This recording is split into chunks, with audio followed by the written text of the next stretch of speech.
This is a Christian Media Center production, your favorite show on radio, Be the Best. I am your dear brother in Christ, Ishmael Spesihle Kumalo. Young person at home, this is the time we get together as young people to interact, equip each other, to help each other be the best vision of what God has set out for us to accomplish here on earth. If you're tuning in for the very first time, this is a youth show that seeks to empower, to minister hope, and to encourage young people, to equip young people to carry out their God-given assignment, to be distinct, walking in dominion and divine destiny as purposed by God. Well, in simple English, young person, we exist as a show to see to it that you live a purpose-driven life.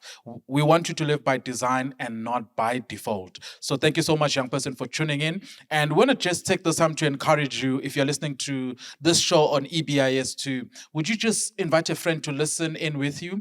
If you're watching this on YouTube or Facebook, whatever social media you may see this on, hey, how about you share the link with a friend, and don't forget to subscribe to this, because it's always worth it. It encourages us to see you subscribe, to see you send us those messages, and do text us on our Facebook page, Be the Best You Can Be. Tell us how this show is touching your life. Make a request. Is there a topic you want us to address? Is there a song you want us to play? Do send in those requests, and would be happy to deal with that and to respond to that. Young person at home, it goes without saying that God has called us to the world of work. In the world of work, or could it be not just even the world of work? Some of us, God has called us into ministry. Some God has called us to be lifelong learners, academics, whatever God has called us to. I want to exalt you today. I want to challenge you today. I want to spur you on today by saying, work at it heartily. Work heartily at whatever it is that God is calling you to do. If you are a nurse, can you work heartily? If you're a doctor, do it heartily. If you're a teacher, do it heartily. If you're a student, do it heartily. Whatever it is that God has given you as an assignment, as a life assignment, would you do it with diligence and with vigor? I want to read 2 verses and then we'll continue this discussion. First verse is found in 1 Corinthians chapter 10, verse 31 says, so whatever you eat, drink, or whatever you do all to the glory of God. How profound. Whether you're eating, it's amazing. Like he says, how you eat. I can imagine for those who have this annoying habit of speaking with food in their mouth, and like God is like, nah, I want you to do it properly. I want you to do it in a way that honors me. Imagine, God is honored by things as silly as how we eat or what we eat. God is honored by things that we do. I mean, in Jolo land, imagine, God is honored by that. God is honored by the thoughts that we have in our heads. Imagine that. And God is saying, listen, whatever it is that is happening in your life, either by default or by design, let it be done in a manner that brings me glory. How cool is that? Listen to Colossians 3:23. It says, whatever you do, work heartily as for the Lord and not for man. Work heartily as for the Lord and not for man. I mean, we live on planet Earth where we have immediate bosses. But he's saying, no, forget that for a moment. Whatever it is that you do, don't just work so that you can get a crown for your boss. Work so that you can get a crown from God, and that God will receive the ultimate glory at the end of the day. And that's what I want us to talk about in today's show. We are told that there was a man who was a skilled carpenter, builder. You know that in countries like the States, some of their houses are built using wood. They don't use brick and mortar. So this man was skilled in that. He built furniture, he built incredible houses. Some of the famous people in the community lived in houses that he had built. This man's skill was well sought after, that one of the best companies acquired his skill and acquired his services. So they hired this man and worked for them. And as he was working for them, he realized that this boss took him for granted. He never appreciated the man, never wanted to reward him adequately, never wanted, it was just a mess. The relationship was terrible. Unfortunately, this was the best company. He could not downgrade. Anything less than what he was earning there was definitely going to be worse. Whatever treatment he was getting at this particular company was just definitely going to be worse. So this one day, this guy, he's towards the end of his career. He's about to retire. Tells the boss to prepare everything so that he could retire. The boss says, good, you're about to retire, so do me a favor. I have this dear friend of mine, someone who's dear to my heart. Looking at the skill sets that you have, would you be so kind as to build me a house? Build me a house so that this friend of mine will then take that house and live in that house. So the guy listened to that and heard that and was like, okay, cool, I'll do that. But because he was aggrieved by the treatment he had been receiving over the years, he looked at the boss and like, okay, it's about time that I get him back. It's my time to avenge all the bad treatment that he'd been giving me. So he sits down and says, okay, what am I going to do? He goes to the house and says, okay, I will make sure that whatever work that I put out there is shoddy. I want to make sure that whatever workmanship that I give to this guy as I build this house is not up to scratch. So he goes and he builds the house.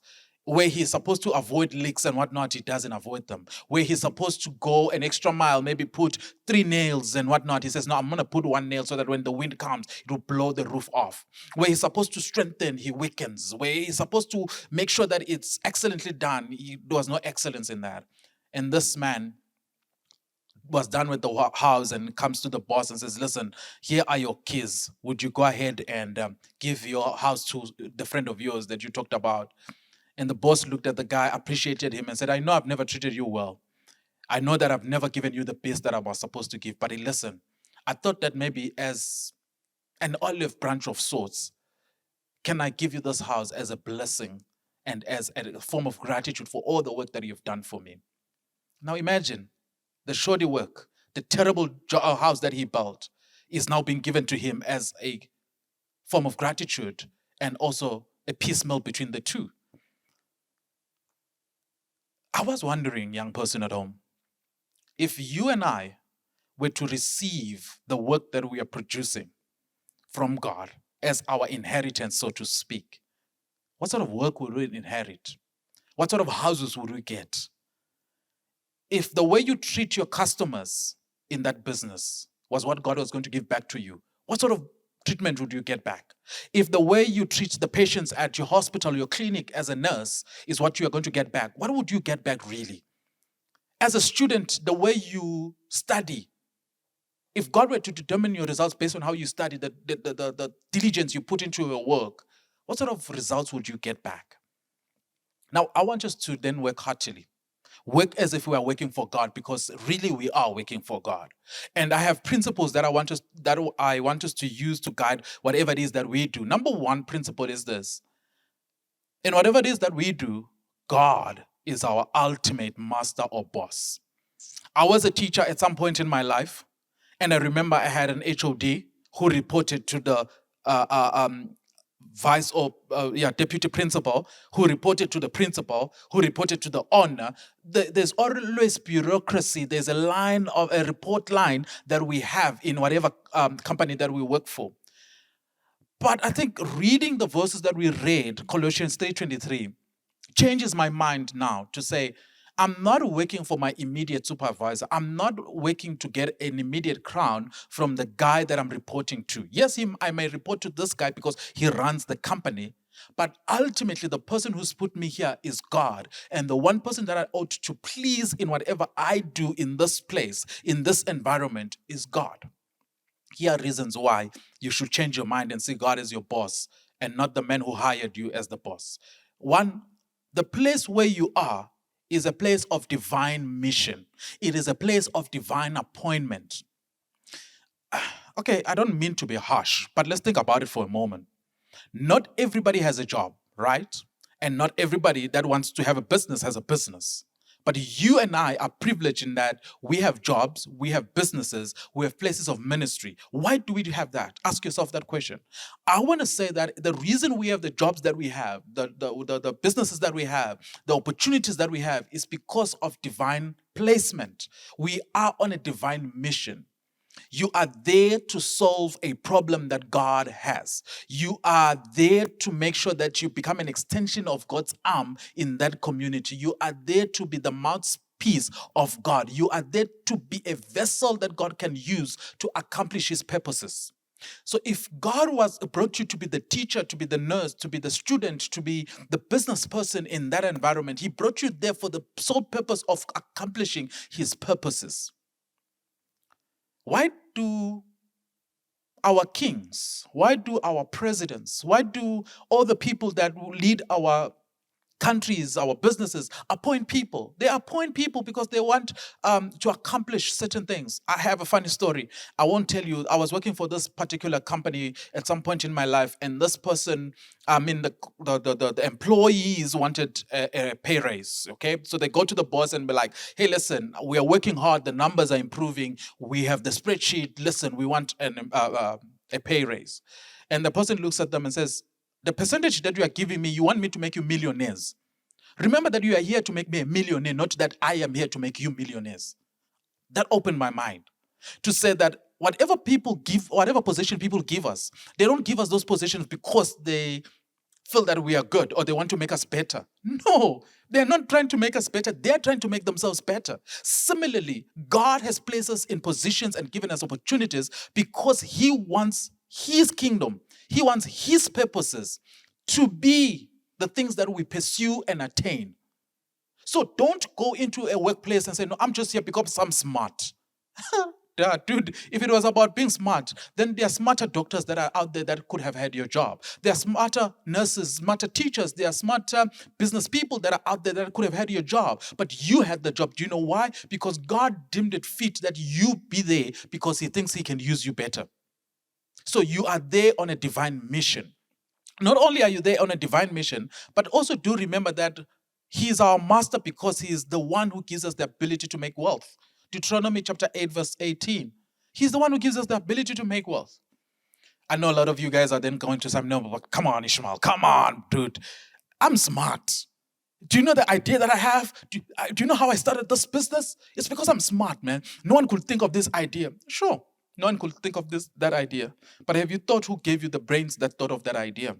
But have you thought about who afforded you the time? Have you thought about who gave you the ability to go to school? Like, dude, we don't choose how smart we are. We are born. Why? Because it's a gift from God. We don't choose the families we come from, the resources we have. It's a gift from God. If it is a gift from God, He is the one who gives us the ability to make wealth. Then surely the glory ought to ultimately go to Him. We are His workmanship. We are His workers. We are here at His behest. We are here to serve His purposes. We are here to serve Him and Him alone. Yep, we may be employed. Yes, we may be self-employed, but ultimately the purpose of being here, doing what we do, where we do it, is so that God can get the glory. Child of God, can I say you this for a moment? Do you know that some of the businesses that are there that we run, even though we don't preach, but there are vehicles that God wants to use either to sponsor the church or to sponsor a child or to whatever. They are vehicles to attain God's purposes. It could be through serving people, through blessing them with money to go to school. It could be whatever. But ultimately, it's about serving God's purpose. So do that and remember this principle. The work you put out is a form of worship unto God. That must be sobering. How I work, how I perform at work is a form of worship unto God. Read Romans 12:1 again and pay attention to what it says. It says, "Let us give our bodies as a living sacrifice, for that is the acceptable form of worship unto God." Wait a minute.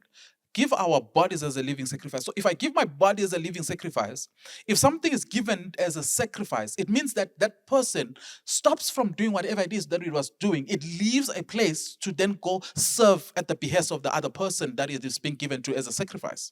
So if our bodies are given as a sacrifice, I can imagine I can picture this scenario where my body, my life is taken from my home, taken to church to be given to God, and God takes me out of church to wherever He wants me to go. If that is the concept of a sacrificial giving to God, where it leaves its original place to go exist in a different place, then surely how we work as people that have given our bodies as sacrifices to God should be a form of worship. It should bring glory to God's name. How I speak to my clients, how I speak to the people that annoy me, it should be a form of worship to God. Think about that for a moment. How you study should be a form of worship to God. The results you get at school, the academic results, should be a form of worship to God. The work that you produce at work, the cabinets that we produce as carpenters, the houses we build as builders should be a form of worship to God. Think about that. Why? Because God is our master. Number two, child of God, God is your master, yes. But number two, you reap what you sow. The reward that you get for whatever work that you put in is directly proportional to the diligence, the excellence, the commitment that you show. The houses that are going to live in 20, 30 years from now will be determined by the seeds that we sow in our work today. The families that we're going to build 20, 30 years from now, 5 years from now, 20, 10 years from now are determined by what we put in now. I normally like to say to young people when we're doing relationship counseling and relationship preparation and all that, if you want a beautiful marriage tomorrow, work on yourself today. Forget about meeting Mr. Right. Be the right person for the right person that you are looking for. Be Mr. Right yourself so that you can meet Mrs. Right. Be Miss Right now so that you can meet Mr. Right, and together you can. And I say this on the basis of this. The book of Proverbs tells us that he who finds a wife finds a good thing. Again, do you notice that the person is a wife before they even are married, before they even are found by this guy? They are in the state of being a wife. Similarly with us, we need to plant in our lives and do things in our lives that will help us become the things that we want to harvest tomorrow. Do you want to be a billionaire tomorrow? What are you doing today to prepare for that? Do you want to be the best doctor in the field? What are you doing today to prepare for that? You are going to reap what you sow. As you serve, just know that there is also a secret admirer whom God will use to usher you into promotion. Now, when I talk about promotion, I'm not talking about, oh, you are just HOD, now you are deputy, now you are principal. I'm not just talking about that. That may be part of it, but I'm talking about a bigger picture where God promotes you to be something better, where God promotes you and elevates you into a space of influence for his purposes and his glory. That's promotion, where God elevates you to a level where now he can use you. Now you can be more influential. God will promote you. But watch this. There are people that are watching our work as secret admirers. There are people who are watching what we do based off of what we put out on social media. They're like, that guy is my motivation. Now think about it. Let's bring it to, let's make it practical for a moment here. A lot of us, especially those of us who see athletes and sports people as our role models, have we met Lionel Messi? Who met Lionel Messi? But all of us are motivated by him. Nobody has met Ronaldo, but all of us are like, that guy is my role model. We don't even know how he talks when he's in private, how he talks to his wife, his kids, but he is our role model. You know why? Because we are his secret admirers. From a distance, we are watching what he's doing, and whatever it is that he's doing, it is inspiring us. Similarly, there is somebody who is inspired by your work. If they were to follow in your footsteps, what will they get? What sort of result will they get? And not only that, but what doors could they open for you based off of what you put out? If they look at the way you speak, the way you dress, the way you do your work, what sort of opportunities will these people want to open for you? Because really, there is somebody who's out there that is watching your life. And when it's time for God to elevate you to the next level, he's going to use these people. But for these people to be convinced that you are the right candidate for the job, they would have been convinced by the things that you have put out over the period of time, the seeds that you've been planting. Because really, children of God, we can't plant maize and expect oranges. We can't plant lemons and expect apples. It doesn't work that way. So to go to the next level, make sure that you plant the right seed. Now, as you choose what you sow, think of these principles here. Excellence breeds opportunity.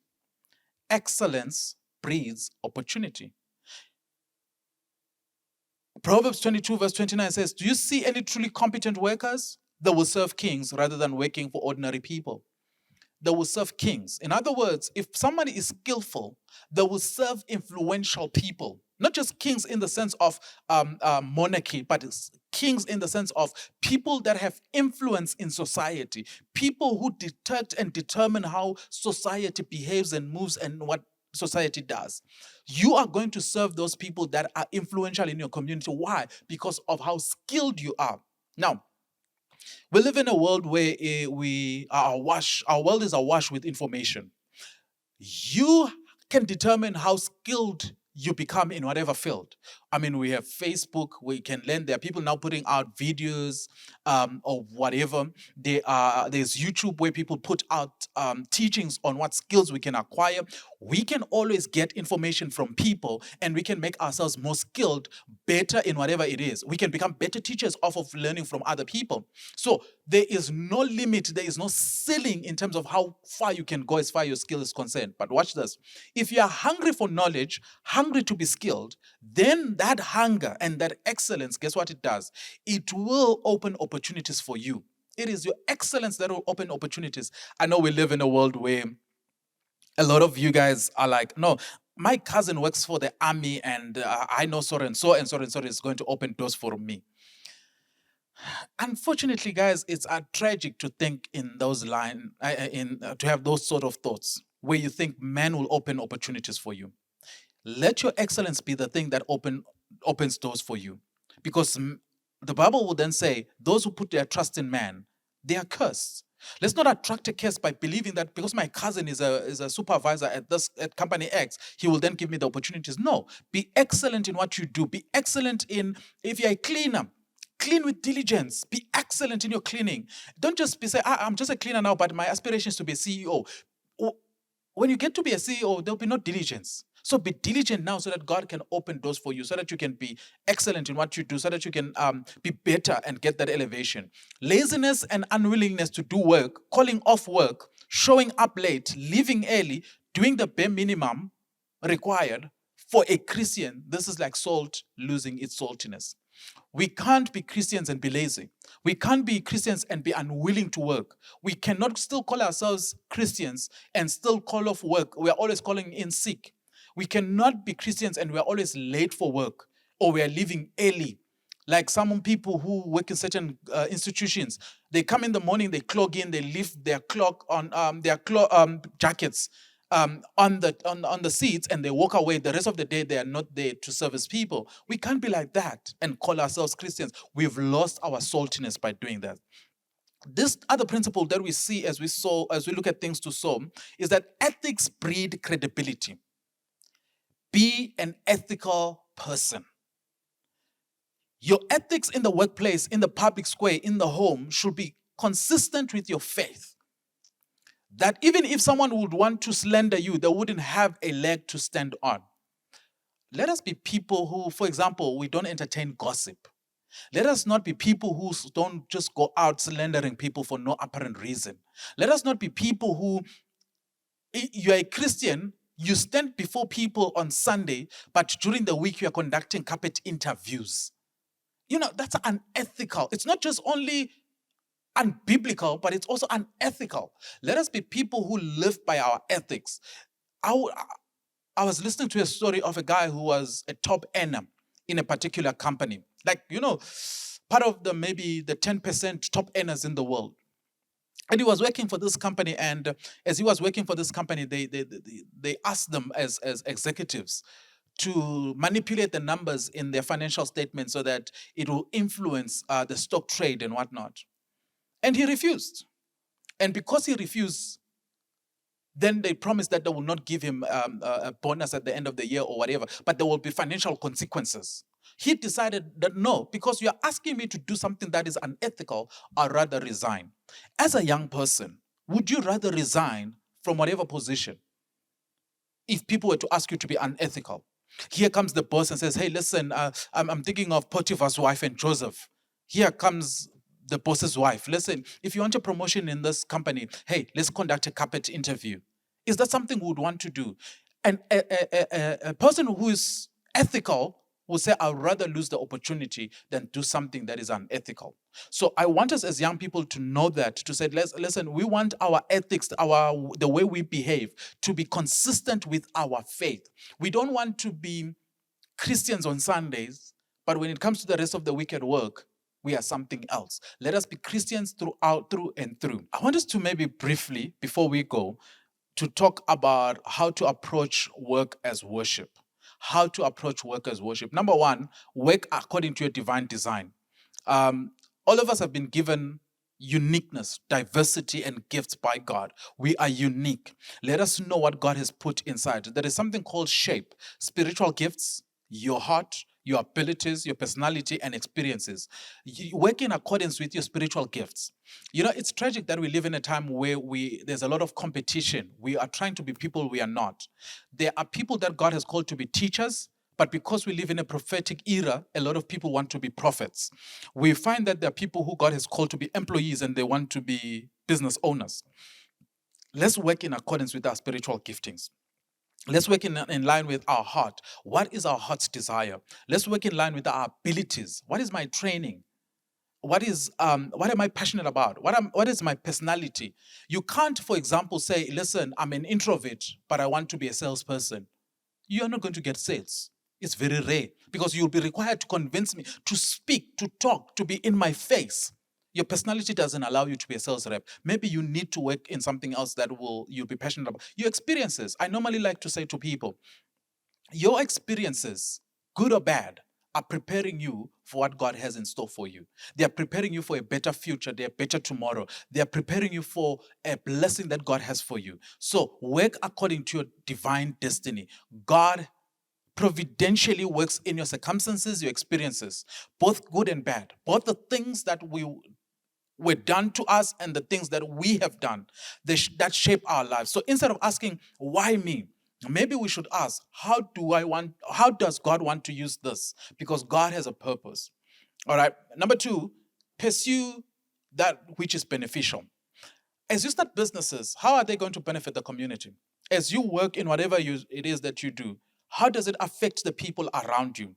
Does it benefit others? Does it help others become better? What sort of problem does it solve for the community? What sort of problem does it solve for the church? So pursue work that is beneficial. Now, I want to speak about this maybe briefly. Consider all work as worthy of dignity. In Eswatini or in the African continent, one of the problems that we have is we like to look down upon other people's professions. We think just because a person is a cleaner, then they're not smart, then they're not used of God. How delusional of us to think in that fashion. It doesn't matter what position a person holds. They are there by divine purpose. A lot of people are placed in certain positions because God, that's where He wants them. That's how He can use them. That's where He wants them to be. So God gives every and any work inherent dignity. There is inherent dignity in the street sweeper. There's inherent dignity in the person who mops the floor at your office or at your school. There's inherent dignity in the person who, harvests your crops at home, or the farm worker. Every person has some level of inherent dignity. So we should not, and also if we were to have this principle and master it, to consider all work as worthy of dignity, it will also help us to then not, because there's this syndrome that we also have, especially those of us who went to college. Opportunities avail themselves, and then we respond by saying, no, but this is not what I studied. Sometimes God will allow you to go to college, but never allow you to use that degree. So if you see every work as worthy of dignity, even if you studied nursing and God opens a door in sales, you will go and do the sales because that's the opportunity that God has availed. We will not look at our degrees as the be it all and it all. No, it's just a means to an end. Sometimes God will choose to use it, and sometimes God will choose not to use it. So let us look at our work, let us look at our things and say, okay, God, where do you want me to go? How do you want me to use this? How do you want this to be done? So let's not look down upon people's jobs. Don't look down upon other people's jobs. Every job is important. Without the cleaner, there are houses that will not be cleaned. Without the street sweeper, the streets will be dirty, especially because we can't keep our streets clean. We litter everywhere. Okay? And then so let's consider all work as worthy of dignity. So young person at home, I hope this was beneficial to you. I want to kindly remind you though, that God loves you. God believes in you. So because God has inherent value in your life, it is worth investing in that life. You are worth putting your all in whatever God has put in you. Listen, guys, if we are diligent in what we do, we can start creating jobs from the skill sets that we have, the experiences that we have, the heart that we have. So Let's then be diligent in the work that God has called us to. But don't just be diligent because you are looking for favors. Be diligent because you are working for God, because you understand that what you sow is exactly what you are going to reap. So let's go out there and be the best version of ourselves. Let's put our best foot forward. Let us represent Christ and remember that we are indeed the salt of this world. We are the light of the world. Nobody lights a light and puts it under a table. He puts it on top of the mountain or at the highest point in the house to make sure that everybody receives that light. So go out there and be the light of the kingdom of God, and God will bless you for that. God bless you. Until we meet again. Nakupenda sana. God bless.